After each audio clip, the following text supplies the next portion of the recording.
Good morning all of you. कैसे हैं आप लोग? I hope you are will be fine.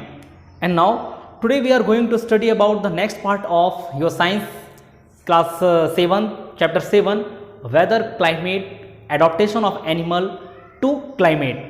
ठीक है, मैंने आपको पर्टिकुलर वर्ड्स के मतलब बताए थे और एक वर्क मैंने आपको दिया था कि टेबल 7.1 आपको फिल करना था। ठीक, कुछ बच्चों ने मुझे दिखाया, कुछ ने नहीं दिखाया है, तो ये आपका वर्क है बेटा, आप इस टेबल को फिल करिए। ठीक है, और जो अब अपन आगे पढ़ने वाले हैं उस पर इसी टेबल के बारे में थोड़ी सी और जानकारी है। ये पेज नंबर 69 देखेंगे आप, ये आज इस चैप्टर का हमारा पार्ट 2 नंबर का वीडियो है। ठीक है, पेज नंबर 69 पर देखें, जहां पर लिखा है कि do all the 7 days have the same maximum and minimum temperature, humidity and rainfall. The maximum and minimum temperature recorded may be the same for some of the days. However, all the parameters are not the same on any 2 days. ठीक है, जो 7 days का temperature note करने के लिए मैंने table में आपको दिया था, ये उसी के बारे में डिस्कशन है कि क्या 7 days के टेम्परेचर में कोई सिमिलरिटीज आपको दिखाई दे रही है। इन्होंने यही कहा है कि the maximum and minimum temperature recorded may be the same of some days, कि हो सकता है कि मैक्सिमम और मिनिमम टेम्परेचर किन्हीं कुछ दिनों में बराबर हो, लेकिन दोनों ही दिनों में सारे पैरामीटर्स का बराबर होना इम्पॉसिबल है। ठीक, इसी के बारे में यहां लिखा है कि over a week there may be considered variation. ठीक है, आपको पूरे वीक में वेरिएशंस नजर आएंगे। Now the day to day condition of the atmosphere at a place with respect to the temperature, humidity, rainfall, wind speed etc.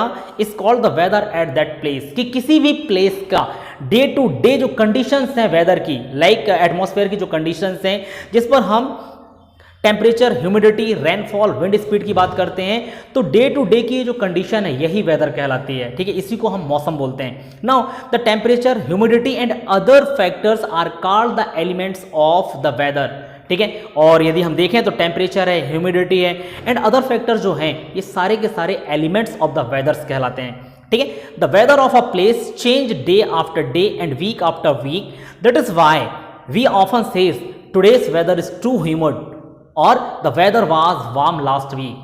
ठीक है, तो इन्होंने क्या कहा कि the weather of a place, की किसी भी प्लेस का जो वेदर है बेटा डे टू डे चेंज होता है, वीक टू वीक चेंज होता है, सडनली चेंज हो जाता है। जैसे सुबह यदि धूप है तो हो सकता है दोपहर में बरसात हो जाए, तो इसीलिए दैट्स व्हाई टुडेज इसलिए कहा जाता है कि today's weather is too humid. जैसे हम कह देते हैं कभी कभी कि आज का वेदर तो बहुत ह्यूमिड है, ठीक है, यानी आज बहुत ज्यादा उमस है, या फिर बोलते हैं कि लास्ट वीक कितनी गर्मी थी। ठीक, तो ये क्यों होता है? वेदर के डे टू डे चेंजेस होने से हो रहा है। Now the weather is such a complex phenomena that it can vary over very short period of time। कि ये एक इन्होंने बोला कि कॉम्प्लेक्स फिनोमिना है। ठीक है, कि बिल्कुल सडनली चेंज हो जाता है, तो इसी के बारे में लिखा है कि it can happen sometime that is Sunny in the morning but suddenly cloud appear from nowhere and it start raining heavily. कि आपने देखा कि कभी सुबह धूप है और सडनली दोपहर में आते आते बरसात होने लगी और हैवी बरसात होने लगी। ठीक, नाउ नेक्स्ट देखेंगे आप कि और अ हैवी रेनफॉल में vanish in a matter of minutes and give way bright sunshine. और हो सकता है कि हैवी बरसात होते होते एकदम से सनशाइन हो जाए।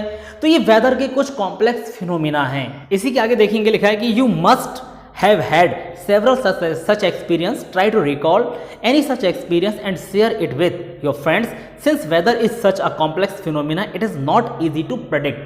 ठीक है, कि आपने कई बार ऐसा एक्सपीरियंस किया होगा और आपसे कहा जा रहा है यहाँ पर कि आप ऐसे एक्सपीरियंस को रिकॉल करें और अपने फ्रेंड्स के साथ शेयर करें। बेसिकली इन्होंने कहा कि it is not easy to predict, कि वेदर को प्रेडिक्ट करना ईजी नहीं है।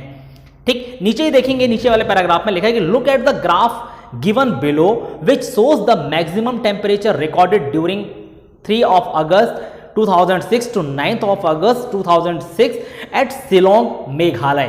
ठीक, ये जो आपको ग्राफ दिख रहा है ये मेघालय का ग्राफ है। ठीक है, जहां का एक टेम्परेचर रिकॉर्ड किया गया है 3rd of August 2006 to 9 of August 2006 तक का। ठीक है, इस ग्राफ में आप देखें कि नीचे जो लिखी गई है 3, 4, 5, 6, 7, 8, 9 ये डेट है, और उसके साइड में जो कॉलम ऊपर है 21, 22, 23, 24, 25, 26, 27 ये टेम्परेचर्स हैं।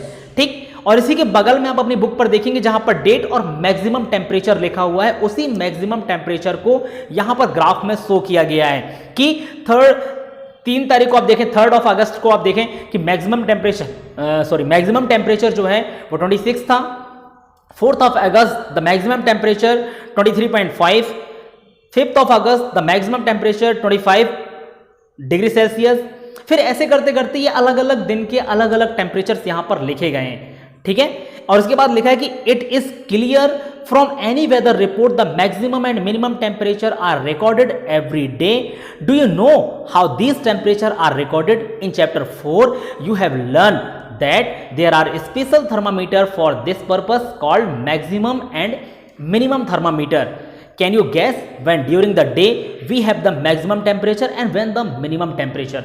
ठीक है, तो इन्होंने बोला कि हर जगह का डे टू डे ऐसे ही टेम्परेचर नोट किया जाता है, रिकॉर्ड किया जाता है। और आपसे बोला गया है कि आपने रिकॉल करिए कि आपने पिछले चैप्टर नंबर 4 पे हमने ये पढ़ा था कि इस टाइप के टेम्परेचर को मेजर करने के लिए हमारे पास एक स्पेशल थर्मामीटर होता है इसी पर्पस के लिए, जिसको हम मैक्सिमम एंड मिनिमम थर्मामीटर कहते हैं। और आपसे क्वेश्चन पूछा गया है कि can you guess when during the day we have the maximum temperature and when the minimum, कि दिन के समय किस समय ऐसा होता है कि मैक्सिमम टेम्परेचर होता है और किस टाइम पर मिनिमम टेम्परेचर होता है।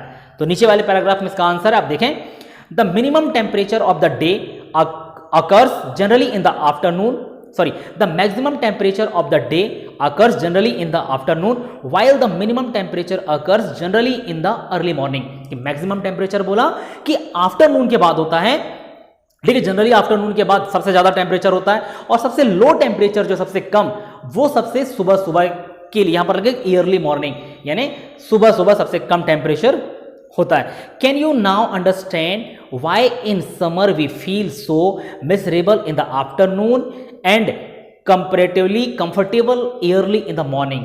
तो आपने देखा होगा कि समर के सीजन पे कि आफ्टरनून के बाद आपको थोड़ा सा गर्मी ज़्यादा लगती है, उमस ज़्यादा लगती है, ठीक है, थोड़ा अजीब सा लगता है, लेकिन वहीं पर आप देखें तो अर्ली मॉर्निंग पर आपको कंफर्टेबल लगता है, ठीक है, मौसम ज़्यादा गर्म नहीं होता, थोड़ा ठंडा मौसम होता है। अब देखिए नेक्स्ट पैराग्राफ, ये पेज नंबर 71 पर है, टॉप सबसे पहला पैराग्राफ है कि what about the times of sunrise and sunset? You know that in winter it become dark early and you do not get much time to play.